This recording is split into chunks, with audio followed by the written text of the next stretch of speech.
Did we just watch the best fight ever in Invincible? Cause episode 8, the finale of Invincible season 3 released earlier today, and we gotta talk about it, which will include my rating and spoilers, so spoiler warning, 3, 2, 1. The episode starts off right after the end of episode 7, and we get a crazy fight between Mark and Conquest, which Conquest is low-key funny. Guy's making a heart out of his blood, and Conquest talks a lot, but we understand because he's alone a lot, so that when he has the chance to talk to someone, he has a lot to say. And the fight between these two were crazy. So many buildings getting destroyed, just everything around them getting destroyed, the punches being so hard, and Conquest just being too big and strong for Mark and eating the punches like nothing. Eve finally wakes up and she wants to go help, and then not long after, Conquest was about to rip Oliver in half. And then there's a moment where Conquest is just holding Invincible and running through so many people, killing so many people, similar to how Nolan was holding Invincible back when he was going through the train. And then Eve joins the fight, puts on the armor, and does not bad against Conquest, but then he's like, yeah, I ain't playing around anymore,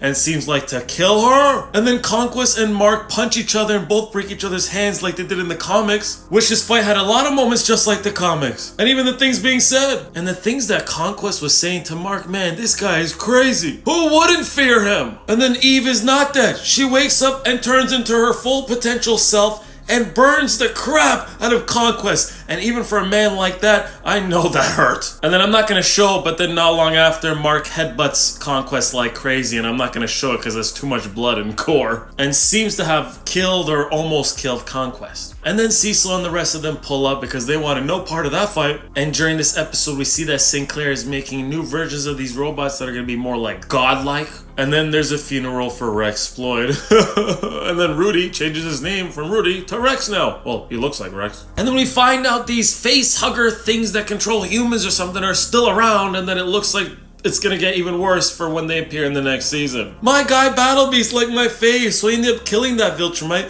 but then he's like frozen or sleeping, whatever. Then these two find him, and then he wakes up and like the first thing he says is the most Battle Beast thing ever of him wanting to fight more. The machines fix Angster and Levy up, and they kind of negotiate, I guess, a new deal. Conquest did not get burned like Mark would have liked, but he's in this big prison just specifically for him that would blow up even if he twitches. So I guess he's not dead, and that Cecil wants to find out more, so they're gonna have to wait till he wakes up, and we'll find out more ourselves later. And then this red demon guy is back and just yaps about another red demon guy about something. Episode 8 was great. I think the action was great. The story of this episode I think was great. I wish we got something from Alan and Nolan after breaking out of prison from episode 4. I give episode 8, the finale, a nice 9.3 out of 10. And now that season 3 is done, I would still say that season 1 is my favorite. I think season 3 was good, but overall, little moments felt a little bit messy or a little bit out of place, or not like a full, consistent build-up towards the end. What is your rating and overall thoughts of episode 8, the finale, and just the overall season? Thank you for watching, and maybe one day you will feel